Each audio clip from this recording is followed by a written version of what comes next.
The research station stood alone on the surface of Charon 9, a dry and silent planet that circled a fading red star. The land was cracked and pale, stretching endlessly under a sky that never turned blue. Most species avoided this world. Humans came anyway. Doctor. Elias Kane watched the horizon from the station's observation deck. The star looked weak, yet beautiful. Humans had always been drawn to places like this, places others feared or ignored. Elias was a xenobiologist, one of the best Earth had produced. He was not the strongest or the most famous, but he had something rare, patience and curiosity without fear.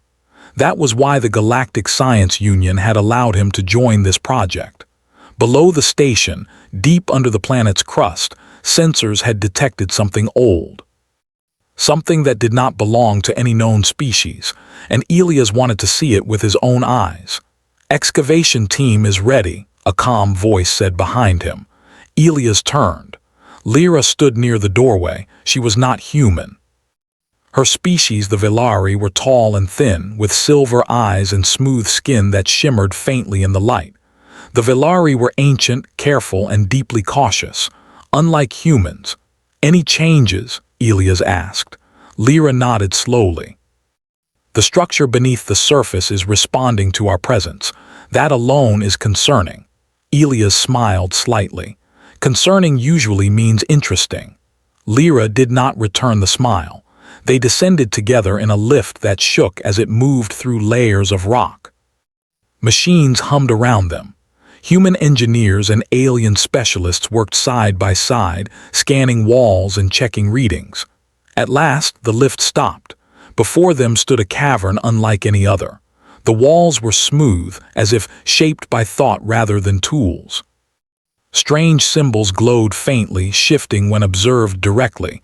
Elias stepped forward, his heart racing. "This isn't natural," he whispered. "No," Lyra replied. "It is designed."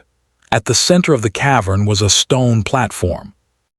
On it rested a small crystal vial, floating slightly above the surface.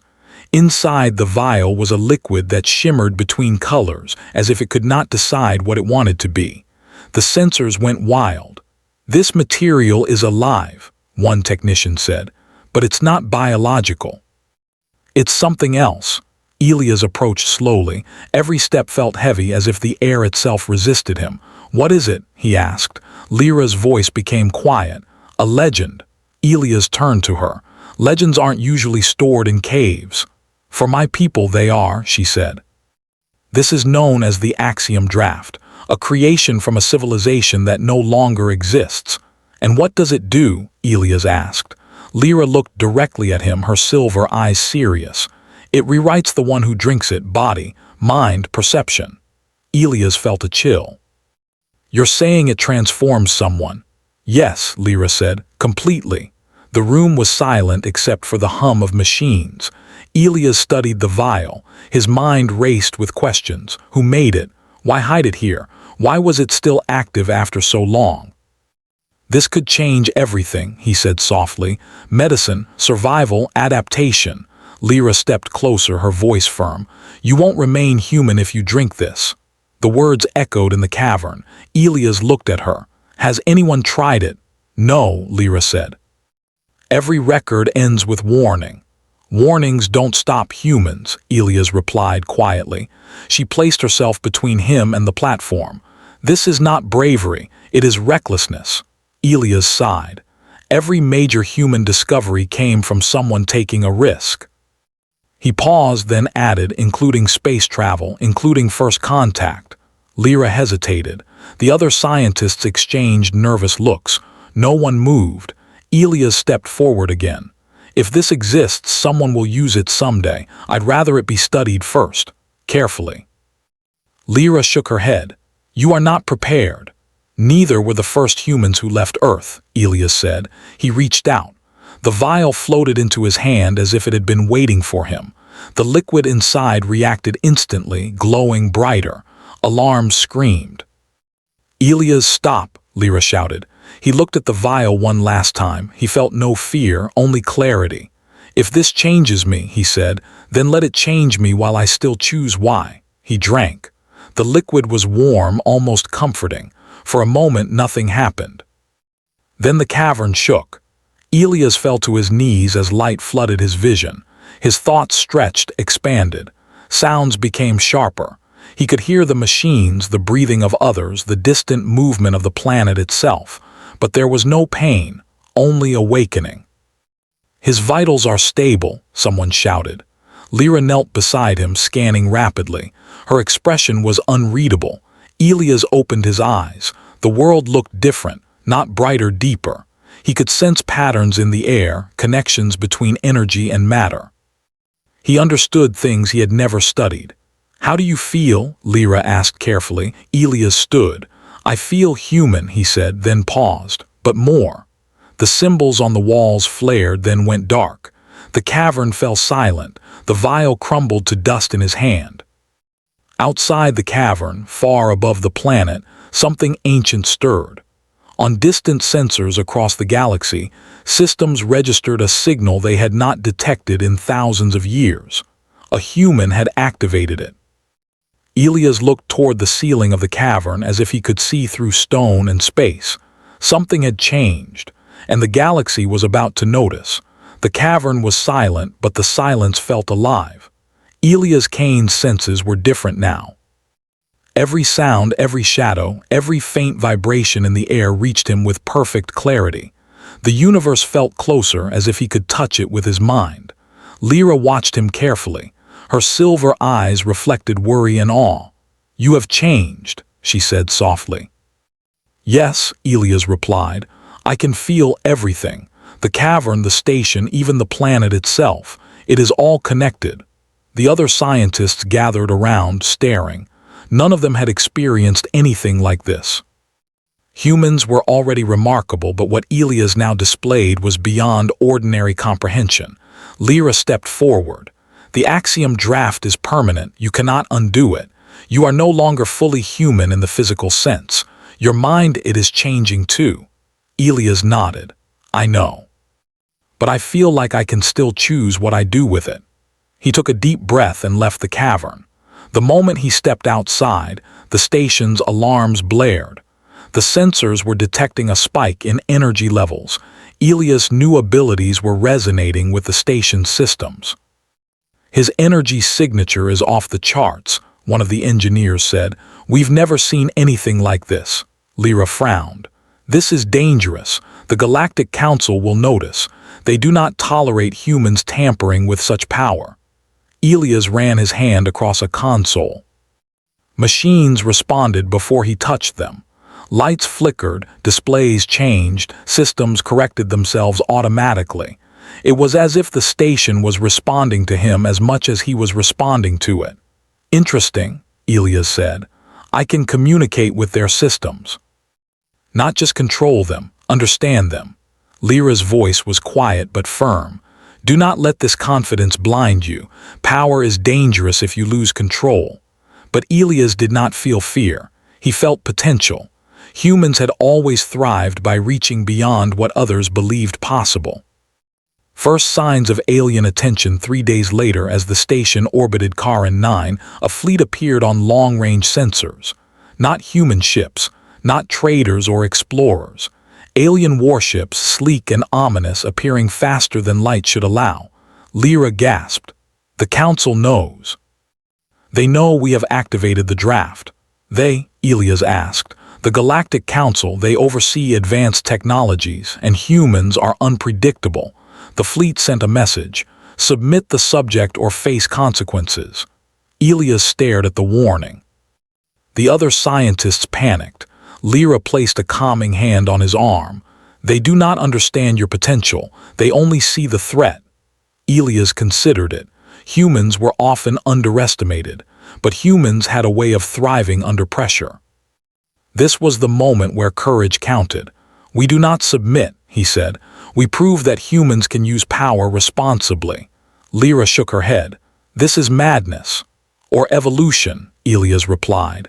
The transformation accelerates. Elias' body and mind continued to change. His reflexes became almost preternatural. He could anticipate a moving object before it moved. His intellect was sharper. Puzzles that once took hours were solved in minutes. His perception of energy, matter, and even gravity allowed him to predict outcomes with precision. Yet with every step forward, his humanity was challenged.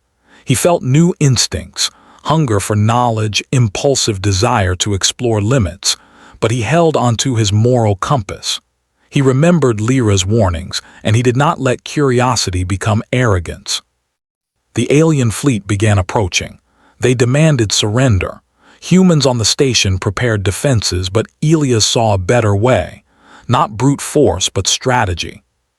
He moved across the station, interacting with systems, rerouting power and enhancing defenses before anyone else could react. When the fleet fired, their attacks were predicted and neutralized. Energy shields moved before beams struck. Weapon systems were automatically recalibrated. Lyra watched in amazement. He's thinking faster than the battle is happening. Yes, said another scientist. He's controlling the station almost like he's part of it. Ilia's voice was calm. The station listens. But it does not dominate. Humans guide technology. They do not let it guide them. The first engagement, the alien fleet sent boarding pods, attempting a physical takeover. Ilias anticipated their approach. He intercepted the first pod before it reached the station, disabling propulsion systems without harming the crew inside. "This is our chance," he said to Lyra. "We capture them alive. Show them humans do not destroy indiscriminately." The pods were neutralized one by one. Aliens inside looked confused. The humans and Velari worked together, led by Ilias' enhanced intuition. When the last pod approached, Ilias did something remarkable. He projected his awareness, sensing the movements of each alien inside. He coordinated non-lethal defenses, using force only to immobilize rather than harm. The alien commander's ship hovered, scanning the station. A voice came over the communicator. "Human, you are too powerful. Surrender or be destroyed." Ilias smiled faintly. "You judge humans by fear. That is your mistake. We are strong, yes, but our strength is guided by intelligence, courage, and choice." The alien commander hesitated. Humans were not supposed to resist with this level of precision, not with ethics intact. Human ingenuity shines. Ilias realized that the draft had not just enhanced his body or mind, it had amplified the best of human traits. Humans were adaptable, creative, and resilient. They could see patterns others missed. They could cooperate across species. He used this to negotiate. Not with threats, but with demonstrations. Using his awareness, he predicted potential crises in the alien fleet systems and offered solutions. One by one, their hostility began to fade. "Your species," Ilias said, "is capable of great destruction. But we have something you do not, the ability to choose wisely under pressure." The aliens began to retreat. The fleet's weapons powered down. Communication channels opened for discussion instead of battle. Lyra stood beside Ilias, her eyes wide. "You've done what no one thought possible," he nodded. "Humans survive, and sometimes we thrive where others fail." The cost of power, yet Ilias felt the cost. His mind raced constantly. He could feel the flow of energy around the station, sense distant signals, predict events, but it was exhausting. Emotions felt sharper or sometimes muted. He wondered if he would ever sleep the same way again. But he also knew something important. He had not lost himself. The draft had changed his body and mind, yes, but his courage, his empathy, his ability to make ethical choices remained intact. He looked at Lyra. Being human isn't about biology. It's about what you choose when everything is at stake. Lyra smiled faintly. "I never expected a human to survive this long without losing control." "Perhaps that is the lesson," Ilias said. "Humans adapt. We make mistakes, yes, but we learn, we improve, and we face the impossible head-on." Above Karin 9, the alien fleet disappeared into hyperspace, leaving the station intact. The galaxy had witnessed the first human to wield extraordinary power responsibly. Elias returned to the cavern where it all began. The remnants of the draft were gone. Dust scattered by the wind, the glowing symbols on the walls had dimmed. He touched the stone platform. "I am changed," he whispered, "but I am still human, and I will not stop. Humanity always reaches further." The sensors on the planet detected another signal, one older, deeper, and more mysterious than the draft. Elias looked up. The galaxy was not done testing humanity. And Elias was ready. Elias Kane floated above the control deck of the station, his senses stretching far beyond the metal walls and observation windows. The galaxy had shifted. He could feel it. The ripple of energy from the draft had spread outward, reaching corners of space humans had never touched. And now the Galactic Council had taken notice. The council was ancient, composed of representatives from dozens of species, some older than stars themselves. They ruled the galaxy with rules designed to prevent chaos. They had never faced a human like Elias. They were cautious, suspicious, afraid. A communication portal flickered open on the station's main console. Holographic figures appeared, translucent but imposing. Their eyes glowed faintly, and their voices carried the weight of centuries. "Human," one said, "you have tampered with forces beyond your understanding. You are ordered to surrender yourself and the draft's effects or face destruction." Elias' gaze swept over the council. He saw doubt, curiosity, even awe behind their stern expressions. He had anticipated this moment. Humans were often underestimated, and now they were watching. He chose his words carefully. "I do not surrender," he said, "but I do not wish for conflict. Humans act with intelligence, courage, and choice. Let me show you that these traits are more powerful than fear." The council exchanged glances. A few whispered among themselves. The galaxy had never seen a human negotiate from strength without aggression. This alone unsettled them. The test of power, the council's voice hardened. "Then demonstrate. Show us the effect of this draft. Show us your control. Convince us you are not a threat." Elias nodded. He knew they would expect spectacle, power, maybe destruction. But he had something better, strategy and ingenuity. "Very well," he said. "There is a crisis in the Beta Orion cluster. A natural phenomenon is destabilizing the planetary orbits of 3 inhabited systems. If uncorrected, millions will die." The council's eyes narrowed. "You expect us to believe that you, a single human, can solve this?" Elias smiled faintly. "I do not expect belief. I expect observation." He turned to the station systems. His senses merged with the technology around him. He could feel every thruster, every sensor, every network of energy linking the planets, the stars, and the gravitational currents. In minutes, he analyzed the problem. He devised a plan to stabilize the cluster, predicting orbital shifts, timing energy releases, and calculating gravitational compensations with perfect precision. Then he acted. The station systems fired thrusters, projected energy fields, and redirected natural flows. Planets shifted minutely, safely, exactly as he predicted. The council watched in silence. The impossible had become reality. Planets no longer faced collision. Millions of lives were saved. A murmur ran through the council chambers. Elias turned to the holograms. "Power without guidance is dangerous, but knowledge, courage, and ethical choice, these make power beneficial. Humans have survived and thrived for millennia by learning from mistakes. This is what it means to wield strength responsibly. Humanity proves itself." The counselors debated. They had never witnessed a species act this way, unmatched power coupled with restraint and morality. Other civilizations relied on domination, threats, or sheer numbers. Humans combined ingenuity with ethics. Elias stood calmly. "You see only the surface when judging humans, but we have something unique, the ability to adapt, to cooperate, to rise when all odds are against us. Power alone is meaningless. How we use it defines us." A Velari counselor leaned forward.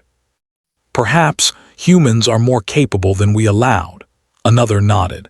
And perhaps they deserve a place among the galaxy's leaders, not merely observers. Elias felt a warmth, not from the draft, but from recognition. The galaxy had always doubted humanity. Now they were witnessing what humans could do when guided by curiosity, courage, and compassion. A personal test, even as the council deliberated, Elias felt the pull of the draft within him. His abilities were vast, almost limitless, yet each enhancement carried responsibility. He had glimpsed thoughts, energy flows, even distant events.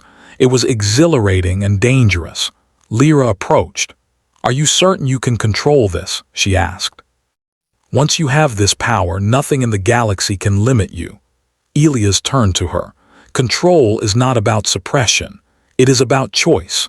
I can choose to help or I can choose to dominate. I will always choose humanity, even if my body and mind are more than human now." She smiled, a rare expression for her species. "Then perhaps you are ready." The council's decision hours passed. Finally, the head counselor spoke. "Elias Kane, human of Earth, you have demonstrated a capacity that exceeds any species we have monitored. You have shown power, ingenuity, and restraint. You have saved lives and guided technology without coercion or cruelty." He paused. "We acknowledge humanity as a species capable of shaping the galaxy responsibly. You may retain your enhancements. The draft shall be your choice alone, but your actions have proven your worth." The room fell silent. Elias allowed himself a small smile. Humanity had been judged by its courage, creativity, and morality, and they had passed. Lyra placed her hand on his arm. "You've done more than survive. You've shown the galaxy what humans truly are." Elias looked out through the observation window at the distant stars. "We are explorers, learners, survivors, and we never give up." The future of humanity. In the following weeks, the station became a hub for diplomatic cooperation. Other species approached Elias, curious to learn. Humans began to earn respect as mediators, innovators, and leaders. The draft's effects on Elias were studied, but it became clear that it amplified the best traits in humans without suppressing their morality. Elias worked tirelessly, coordinating humanitarian projects, helping stabilize unstable systems, and guiding alien civilizations to collaborate. He became a living example of what humans could achieve: courageous, intelligent, and compassionate in the face of the impossible.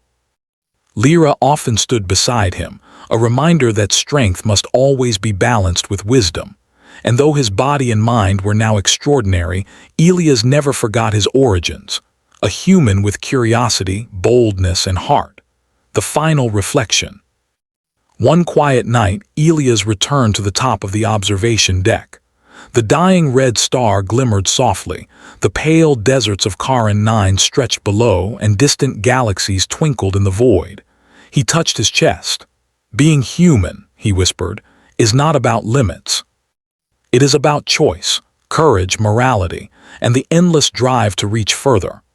The galaxy had tested humanity, and humanity had risen, not through brute force but through the qualities that made them uniquely human: resilience, ingenuity, and compassion. Elias knew the journey was only beginning. The stars still held mysteries. Civilizations still had fears and doubts, but humans would face them all, guided by the best parts of their nature, and the universe would never underestimate them again. "You won't remain human if you drink this," she said. He did hesitate. Sci-fi.